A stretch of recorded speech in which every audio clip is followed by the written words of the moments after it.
The year was 2750, and the Krell hegemony was simply too big to worry about tiny problems. The hegemony ruled 3 full arms of the galaxy, commanding millions of warships built in gigantic orbital factories. Their technology was stable, powerful, and utterly reliable. They had not changed their primary battlecruiser design in 400 years because they had never needed to. Nothing could challenge the Krell. Varys was a commander in the hegemony's strategic analysis division. His job was dull. Mostly, he studied the logistical weaknesses of small, weak, neighboring species. For the last 6 cycles, he had been assigned to the sole conglomerate, the humans. He hated the assignment because the humans were boring. They had immense orbital habitats and were known for their crazy, fast breakthroughs in terraforming and deep space data mining. Their science was bright and confusing, but their military was a joke. Varys often looked at the human defense budget and felt a wave of professional pity.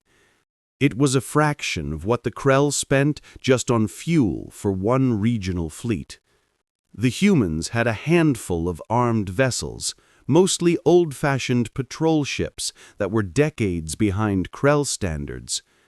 They called themselves the sole conglomerate, but everyone in the hegemony simply called them the quiet species. They kept to themselves, traded quietly, and never, ever raised a threat. They seemed more focused on fixing dead planets than fighting wars. "Commander Varys," said a voice from the console. It was his section chief, a large, heavy Krell named Jealous. "The Admiralty requires your final report on the sole conglomerate's capacity to resist a major localized annexation, specifically the Aether Belt region." Varys nodded, his multifaceted eyes focusing on the datapad.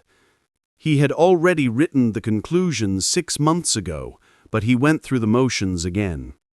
In the vast, dark expanse near the Aether Belt, Captain Alex Vance was on patrol. His ship, the AAS Sentinel, was a cramped utilitarian vessel designed more for surveillance than combat.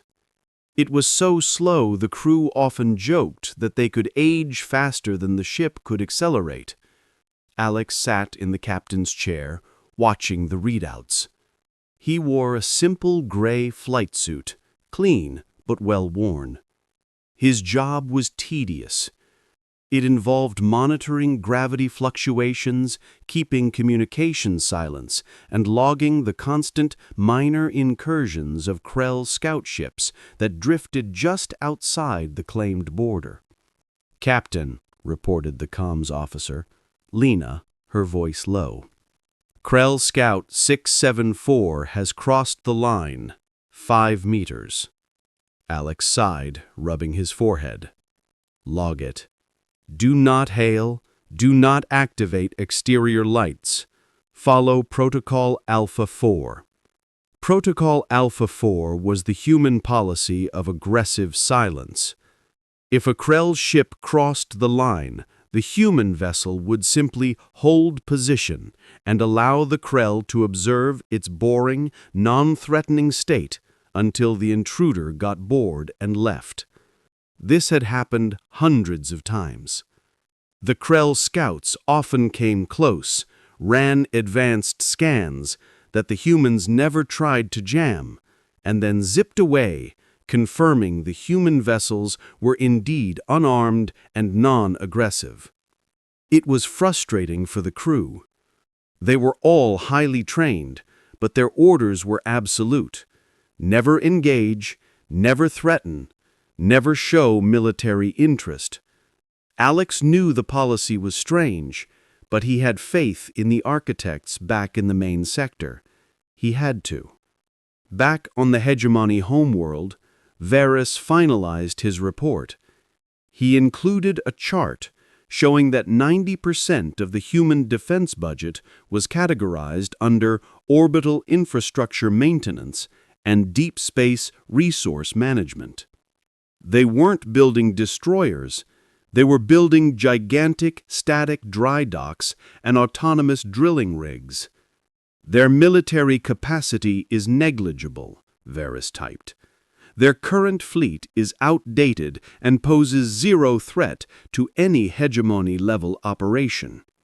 They are technologically advanced in consumer and civil fields, but strategically deaf. He added a final, critical line that sealed the fate of the Aether Belt. Humanity has chosen isolation over strength. They will protest, but they will not fight. They cannot. Varys submitted the document, glad to be finished with the dreary task. He went to his barracks thinking about his promotion. He expected to be commended for his accurate assessment of the weak, quiet humans. The Krell Admiralty reviewed Varys's report. The Aether Belt was rich in the rare heavy metals they needed for their next expansion phase. Annexation would be a simple, swift military parade. The human-claimed part of the belt was scheduled to be seized in 3 solar cycles.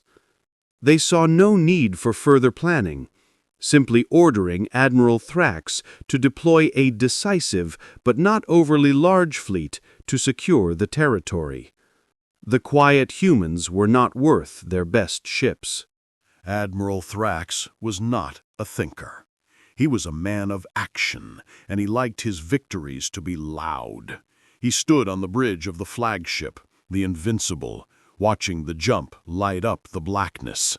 The fleet arrived in the Aether Belt, a long, snaking line of gray Krell ships, powerful and ready.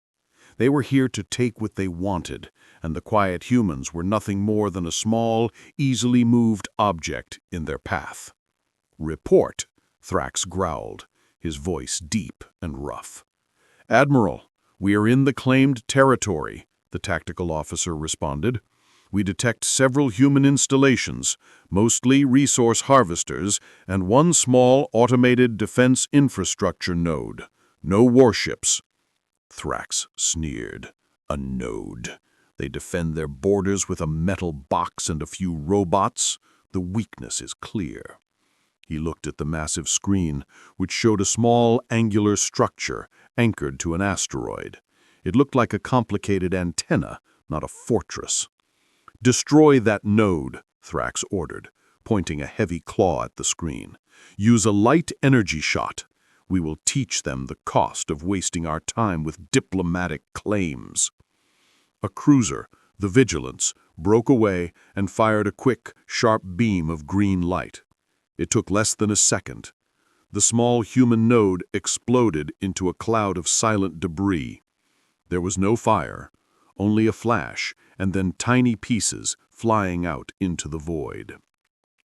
"Scans confirmed 3 life signatures were inside," the tactical officer reported, sounding bored.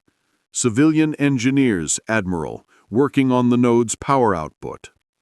"Collateral damage," Thrax dismissed the report with a wave of his hand.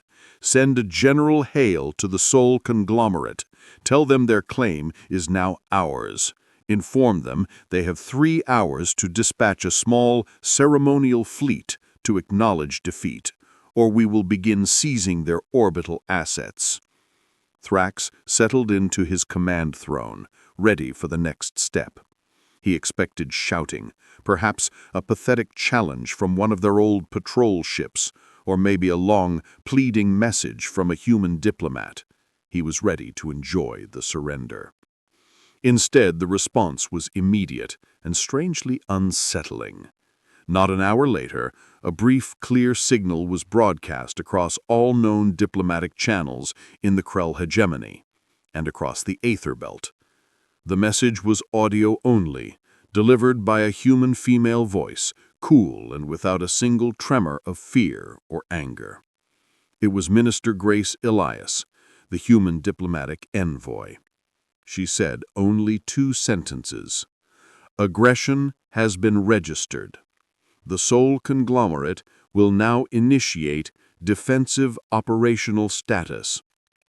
There was no negotiation, no insult, no demand for an apology. Just a simple, cold statement of fact, like a machine turning a switch. Admiral Thrax was furious. "What kind of diplomacy is that? Call her back. I want a full statement of surrender." "Admiral, the channel is closed. They are not responding to hails. They have gone completely silent." At the same time, Captain Alex Vance, aboard the AAS Sentinel, felt a strange coldness settle over him. When the single, two-sentence message from Minister Elias came through on a private military channel, it was his immediate order to move. "All hands, prepare for immediate jump," Alex commanded. His crew moved with flawless speed. They had trained for this moment of absolute, silent retreat for years. They did not question the order to run, even as their border patrol was being violated. All across the border region, the same thing happened. Every human vessel, the Sentinel, the civilian supply ships, the deep space research stations, even automated mining ships, stopped what they were doing and activated their jump drives. They moved back into the core Sol conglomerate systems, following perfect, pre-calculated flight paths. It was not a scramble. It was an efficient, clockwork evacuation. No ship lagged behind. No radio transmission was sent. No distress call went out. They simply vanished, like a curtain being drawn shut with perfect precision. Back on the Invincible, Thrax laughed, a harsh, dry sound. "Look! They panic! Their entire defense force, all 24 ships, are running. They fold instantly. Varus was right. They are weak, spineless traitors."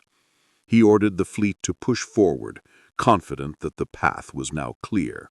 "They gave us the space. We will take it all. The quiet humans have surrendered without a shot fired."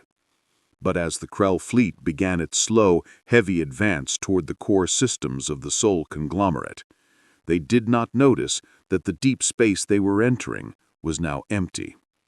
They did not notice that all the complex, static orbital structures the humans had built, the dry docks, the construction yards, the resource harvesters, were all still there. They looked exactly the same as they did before, silent, motionless, and waiting. While Admiral Thrax and his Krell fleet celebrated their easy victory and pushed deeper into human space, things were very different inside the Sol conglomerate's core sector. The real defense of humanity was not happening on a battleship bridge, but deep underground in a complex of rooms known simply as the Strategic Defense Command, or SDC hub. This hub was silent, cold, and filled with glowing, complex displays. It looked more like a weather monitoring center than a military headquarters. Everything was neat, quiet, and controlled. There were no flashing red lights or loud alarm buzzers. When Minister Grace Elias's two-sentence statement came in, the one about initiating defensive status, it was just a simple green light that went steady on a console. Chief Engineer Ethan Cole watched that light turn solid green. Ethan was the central figure here. He was a man in his late 40s, dressed in a plain gray jumpsuit.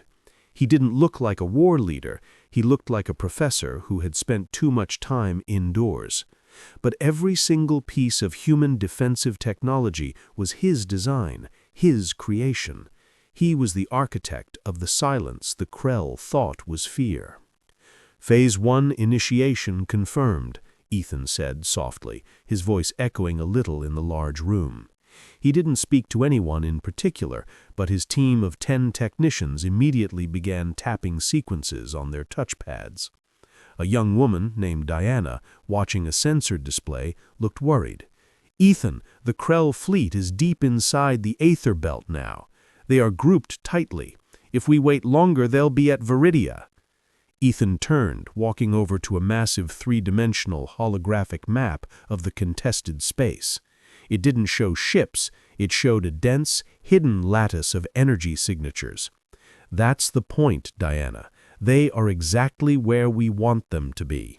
We built the field, and they walked right into the middle of it. He pointed to several dots on the map. These dots represented the seemingly ordinary human assets the Krell had dismissed: the giant orbital dry docks, the automated resource harvesters, the immense energy collectors. The Krell built warships, he explained simply. We looked at their ships, and we knew we could never build as many. That is a losing game. So, we decided not to play that game.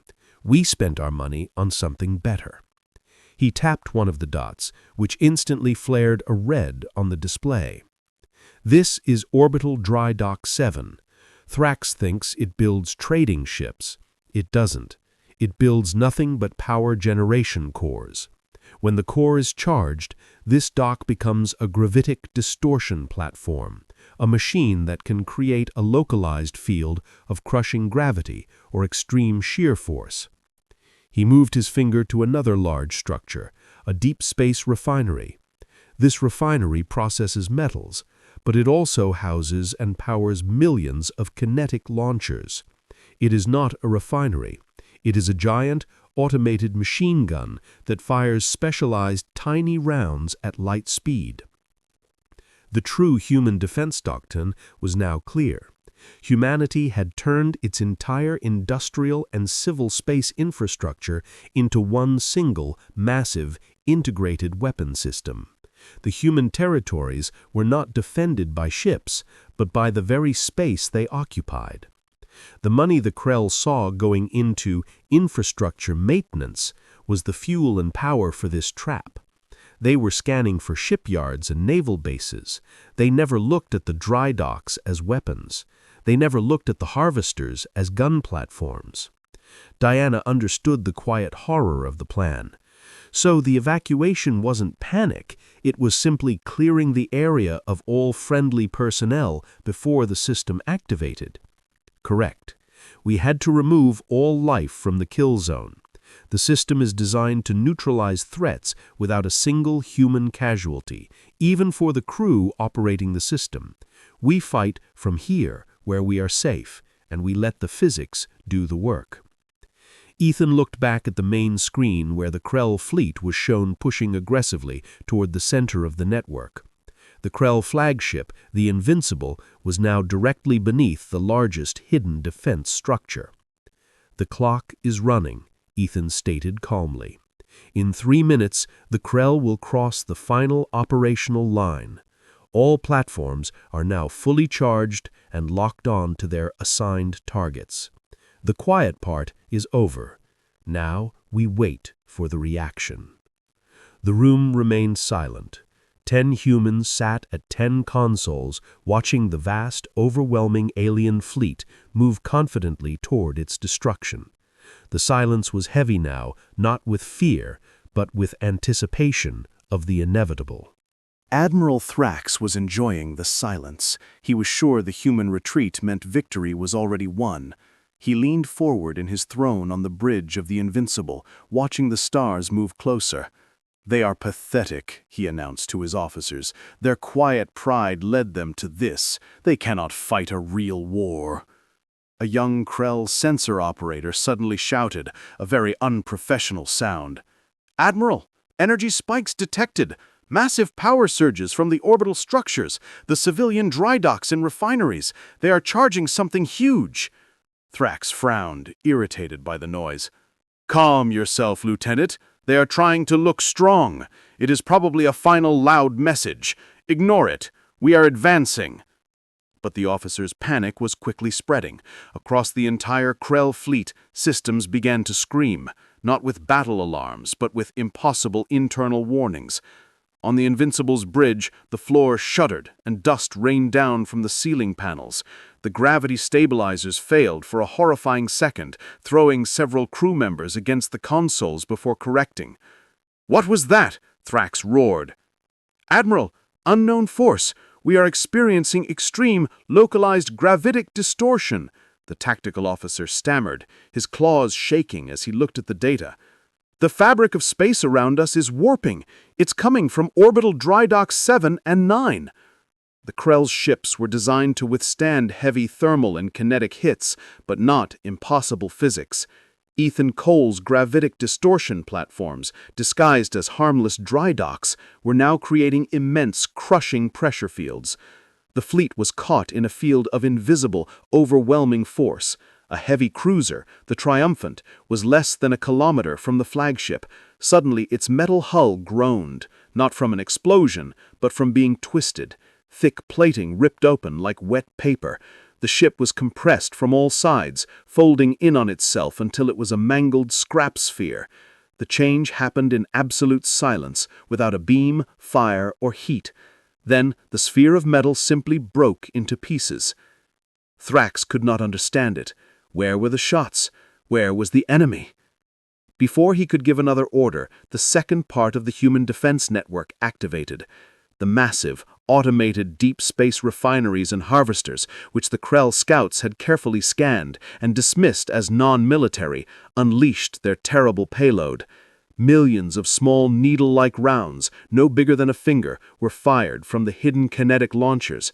These rounds were accelerated to near-light speed, using enormous energy reserves. A kinetic launcher doesn't aim at the armor. It aims at the empty space an enemy ship will occupy a moment later. It is silent and invisible until it hits. The rounds did not explode. They hit the Krell ships with the force of an extinction-level meteor strike, puncturing through armor, shield generators, and reactor cores instantly. A destroyer near the Invincible suddenly lost all power. It didn't explode, it just went dark. Scans showed that its entire central command deck and engineering bay had been turned to dust by 100 tiny holes, instantly killing the crew and stopping all systems. Panic took over the Krell fleet's communication channels. Officers screamed in confusion, reporting impossible damage. "We are tearing apart from the inside. The main reactor is breached, not by fire, by a hole the size of a hand. Where are they? I cannot see the enemy." Admiral Thrax watched in total horror. His proud, mighty fleet, the one that had never been challenged, was being wiped out by empty space and what looked like civilian buildings. The ships were not defeated. They were simply undone. His flagship, the Invincible, was protected by thicker shielding and multiple backup systems, but it was not immune. 3 gravitic fields hit it at once, crushing the rear engine section and twisting the primary weapon barrels until they were useless. Then, a fast storm of kinetic rounds slammed into the bridge tower just below the command deck. The blast doors sealed instantly, but the ship was dead in the water, crippled, powerless, and surrounded by the wreckage of its own fleet. Within 3 minutes of crossing the operational line, the Krell Warfleet was reduced to floating metal wreckage. Back in the SDC hub, Ethan Cole watched the holographic map. The thousands of red enemy dots had mostly vanished, replaced by a field of gray, inactive debris. "Phase 2 completion," Diana reported, her voice filled with a stunned awe she tried to hide. "Krell fleet neutralized. 87% total loss. Their flagship, the Invincible, is dead but intact. Minimal life signs still on board. All human defense platforms are now powering down to maintenance mode." Ethan simply nodded, not even smiling. The destruction was exactly what his calculations predicted. Minister Elias is now free to open the diplomatic channel. It is time for the quiet species to finally speak. The silence that followed the destruction of the Krell fleet was the loudest sound the galaxy had ever heard. 3 minutes of localized physics breaking a navy, followed by perfect, cold quiet. 1,000 kilometers from the shattered wreckage, the small, sleek human salvage vessel, the AAS Recovery, emerged from a jump point. It was escorted by 2 even smaller, automated repair drones. The ship looked humble next to the vast, ruined ghost of the Krell flagship, the Invincible. Aboard the Recovery, Minister Grace Elias, the diplomatic envoy, stood in a clean, brightly lit communications room. She looked calm, her gray uniform perfectly pressed. She was not a warrior, but she was now the voice of the victor. "Open a channel to the Invincible," she instructed her comms officer. "Only audio. Make sure the signal is strong enough to reach their primary bridge, even with minimal power." On the bridge of the Krell flagship, the atmosphere was dark, cold, and heavy with the smell of burnt wiring. Admiral Thrax sat slumped in his broken throne, staring at a viewscreen that showed nothing but the floating, mangled bodies of his ships. His command staff were either dead or too stunned to move. They had just lost the core of their fleet to silence. The speaker above Thrax's head crackled to life.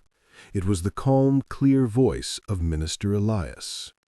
"Admiral Thrax," Grace began, her voice measured, "this is Minister Elias, representing the Sol conglomerate. Our defensive operational status is now complete. We have neutralized the threat to our civilian infrastructure." Thrax wanted to scream, to curse, but he could only rasp out a single word. "Enemy, we did not see you." "That is correct." Her tone held no triumph, only fact. "We do not fight with ships, Admiral. We fight with the geometry of space, with physics, and with industry. We spent the time you were growing your Navy building a security system. You walked into the safety parameters of our home." She paused, letting the weight of the statement settle. "Now the terms of contact," Grace continued, moving seamlessly into diplomacy.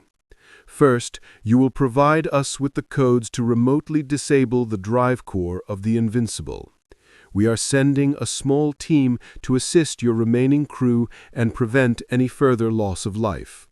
We are not interested in vengeance, only security." Thrax tried to argue. "You cannot demand this. We are the Krell hegemony." "The Krell hegemony sent 32 capital ships to invade our home, and we deactivated them in 3 minutes. We have the data. The rest of the galaxy has the data. You are welcome to try again, but we advise against it." Grace then laid out the rest of the terms. They were harsh, but fair. The humans would salvage all the Krell wreckage to cover the costs of the conflict and the replacement of the workers killed in the initial attack. The Krell would formally apologize and sign a permanent agreement establishing the conglomerate's territory as a strictly forbidden zone for any military vessels. In the SDC hub, Ethan Cole watched the live feed of Minister Elias. He saw the power she wielded, not with a gun or a warship, but with the cold, hard reality of his calculations. His machines had made the conversation possible. "Look at her," Diana whispered, amazed. "She's treating him like a problem to be solved, not a defeated enemy." "That is what diplomacy is now," Ethan said. "We showed them that conventional war is useless against us. We made the cost of aggression too high to even consider. Now she is simply setting the new price for peace." Thrax, realizing the absolute finality of the situation, saw no choice. He gave the orders. The drive core codes were sent. When the news of the one-sided battle reached the capital of the Krell hegemony, there was shock and immediate panic. Their invincible fleet was gone, and the quiet traders were now the most dangerous force in the sector. The treaty was signed quickly. The humans did not conquer any planets or demand tribute. They simply demanded to be left alone forever. And for the first time in their short history in the galaxy, the humans were not ignored. The other star-faring species watched them now. They saw the sleek, simple orbital structures, the immense refineries and the dry docks, and they did not see civilian infrastructure. They saw the quiet, sleeping power of a species that preferred to build traps rather than ships. The galaxy understood one truth. The quiet humans had been overlooked until their power was revealed, and now no one would dare ignore the sound of their silence again.